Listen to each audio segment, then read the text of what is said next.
VK News, राष्ट्र के नाम। कमलनाथ सरकार जब आई दोबारा सत्ता में, दिग्विजय सरकार ने पहले रोक लगा दी थी, फिर शिवराज सिंह चौहान मुख्यमंत्री बने, उन्होंने उस बैन को हटा दिया। तो ये तो खेल चलते रहता है, कांग्रेस आती है बैन लगा देती है, बीजेपी आती है बैन हटा देती है, सरकारी कर्मचारी संघ की शाखाओं में जाते हैं, अभी भी जाते हैं। तो क्या जो सवाल कांग्रेस प्रवक्ता पूछ रहे हैं कि लाठी चलाना सीखने से क्या होगा, सरकारी कर्मचारी को आप क्यों लाठी चलाना सिखाना चाहते हैं? देखिए, सबसे पहला तो ये पॉइंट है कि जैसे मध्य प्रदेश में आरएसएस में जाना अलाउड है ना? तो उससे क्या समस्या आ रही है? यहाँ पे किसी कांग्रेस के किसी आदमी ने आज तक आवाज नहीं उठाई। खट्टर जी ने भी अगर चुपचाप से वो हो जाता, मतलब ऑर्डर हो जाता किसी को, तो वो बात नहीं रहती, लेकिन शायद उसका प्रचार प्रसार हो गया, इसलिए इतने सारे लोग ये रिएक्शंस आ रहे हैं। और दूसरी बात ये है कि हमें ये समझना पड़ेगा सबसे पहले, अगर आपके पास टाइम हो 5-7 मिनट का, कि आरएसएस की स्थापना कैसे हुई थी। एज ए पत्रकार जब अपन उसको स्टडी करते, जैसे आप लोगों का फोन आया तो हमने स्टडी किया सबसे पहले कि आरएसएस की स्थापना क्यों हुई। जैसा फिर हमने देखा, कांग्रेस के लोग ये कहते हैं कि आरएसएस के लोगों ने उसमें अपने आजादी की लड़ाई में साथ नहीं दिया और उल्टा गद्दारी की। उसको भी पूरा स्टडी किया, लेकिन पता चला कि चूंकि खिलाफत आंदोलन में डॉक्टर हेडगेवार कांग्रेस के पक्के कार्यकर्ता थे, बड़े पदाधिकारी थे, उन्होंने बार बार उसका विरोध किया, लेकिन जो उस समय की जो बड़े लीडर्स थे वो लोग नहीं माने उस बात को। तो खिलाफत आंदोलन में क्या क्या हुआ सबको मालूम है कि किस तरह का नरसंहार हुआ। तो उस गुस्से में आके, उस प्रोटेस्ट में उन्होंने एक संगठन बनाया कि मैं सिर्फ ऐसा संगठन बनाऊंगा जिसमें हिंदुओं को सांस्कृतिक और धार्मिक और ये चेतना उनकी मजबूत होगी और वो अपना भला बुरा समझने लगेंगे। ये तो एक बात हो गई। दूसरी बात ये होगी कि 65 की लड़ाई का अगर किस्सा देखें आप, 65 की लड़ाई में वहां पे 27 अक्टूबर 1965 की बात है, तो ढींगरा साहब को भी ये अच्छे से मालूम होगा कि उस समय वहां पे बहुत बर्फ जमा थी और जो पाकिस्तान की सेना थी लगभग श्रीनगर के किनारे पहुंच गई थी, जो पीर पंजाल के पर्वत है वहां तक पहुंच गई थी, और श्रीनगर पहुंचना उनके लिए मुश्किल नहीं था। तब आर्मी हेडक्वार्टर का एक ही मैसेज था कि आप चाहें श्रीनगर पूरा चला जाए, पाकिस्तान के आगे चला जाना चाहिए, चला जाए चल जाएगा उस समय के लिए फॉर द टाइम बीइंग, लेकिन एयर स्ट्रिप नहीं जानी चाहिए, जो हमारा हवाई अड्डा है वो नहीं जाना चाहिए। तो उन्होंने कहा हवाई जहाज उतारने हैं, तो हवाई जहाज पे इतनी वहां पे बर्फ थी, वो हवाई जहाज उतर नहीं पा रहे थे। तो उस समय इनके पास लेबर नहीं थी, सर्दियों में कश्मीर में लेबर नहीं होती है।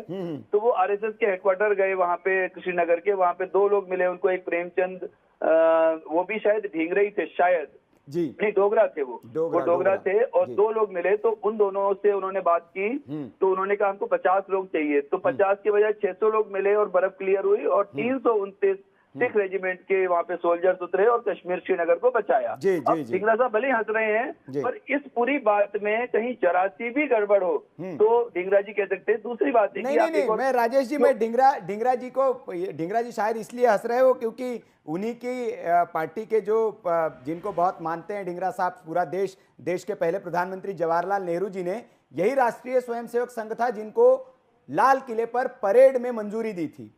अब वो भले आज वो विरोध कर रहे हो उस स्वयंसेवक संघ का, लेकिन ये पूछना चाहिए कि नेहरू जी ने उनसे परेड क्यों करवाई थी, और इसकी वजह यही थी कि चाइना ने जी नहीं, इंदिरा गांधी जी ने क्या लिखा है, लेटर लिखा है जी नहीं, आपकी हंसी जो है, आरएसएस का विरोध क्यों करना है? आरएसएस का विरोध करके किसने जाना कहाँ है? आरएसएस ऐसी जगह है, ऐसी संस्था है, कोई उसका विरोध नहीं कर सकता। अगर विरोध करेगा तो उसका ही खराब कर देंगे खाना ये।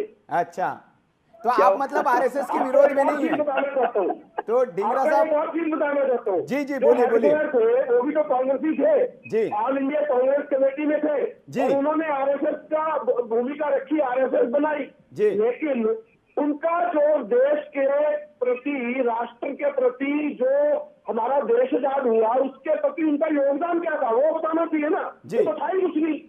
तो ढींगरा साहब, योगदान अगर आरएसएस का कुछ नहीं था तो लाल किले पर, माफ करिएगा, जो राजपथ पर परेड होती है उसमें परेड में क्यों शामिल किया गया स्वयंसेवकों को? अगर भैया आरएसएस का कोई योगदान ही नहीं देश की इसमें, तो वह नेहरू साहब ने क्यों उनको परेड करवाने के लिए मंजूरी दे दी? मैं तो आपसे पूछ रहा हूँ सर, मेरा सवाल आपसे है कि क्यों कांग्रेस की सरकार थी, कांग्रेस के प्रधानमंत्री थे जवाहरलाल नेहरू जी, उन्होंने क्यों राजपथ पर परेड करवा दी उनसे, अगर कोई योगदान ही नहीं था? क्या नेहरू जी भी संघ के आदमी थे? नेहरू जी भी संघ के आदमी थे? छोटी सी बात थी नेहा जी कुछ कहना चाह रही है भारतीय जनता पार्टी से। भारतीय जनता पार्टी से नेहा जी है, नेहा शालीन दुआ जी हमारे साथ हैं, वो शायद जवाब देना चाह रही है आपका। जी नेहा जी बोलिए। सारे भारतीय लोग थे तो भारतीयों का जो विरोध कर रहे हैं आप पहली बार जिन्होंने ये बात बोली के बारे में। मैं आ रहा हूँ ढींगरा जी और जौहरी जी, मैं आपके पास आ रहा हूँ। नेहा जी कुछ बोल रही है। जी मैं कांग्रेस के नेता से ये पूछना चाहती हूँ जो ये कह रहे हैं, जिनको ये लगता है कि क्या योगदान था संघ का। तो 1965 की लड़ाई में जब अभी बताया मुझसे पहले जो पत्रकार हैं उन्होंने कि संघ की तरफ से जब वहाँ बर्फ उठाने का काम कोई नहीं कर पा रहा था, सेना तक में भी क्योंकि लोगों की कमी थी, लेबर की वहाँ कमी थी, तो स्वयं संघ जो आरएसएस के स्वयं सेवक थे, कार्यकर्ता थे जी, और 600 भी नहीं 500 से 600 की तादाद में, और वहाँ पर ये काम किया। तो इसे आप मतलब कोई सेवा नहीं गिनेंगे।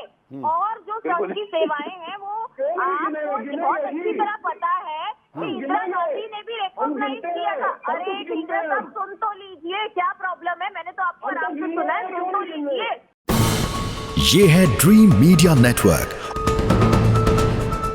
और आप देख रहे हैं देश का पहला 24/7 digital news channel VK News, राष्ट्र के नाम।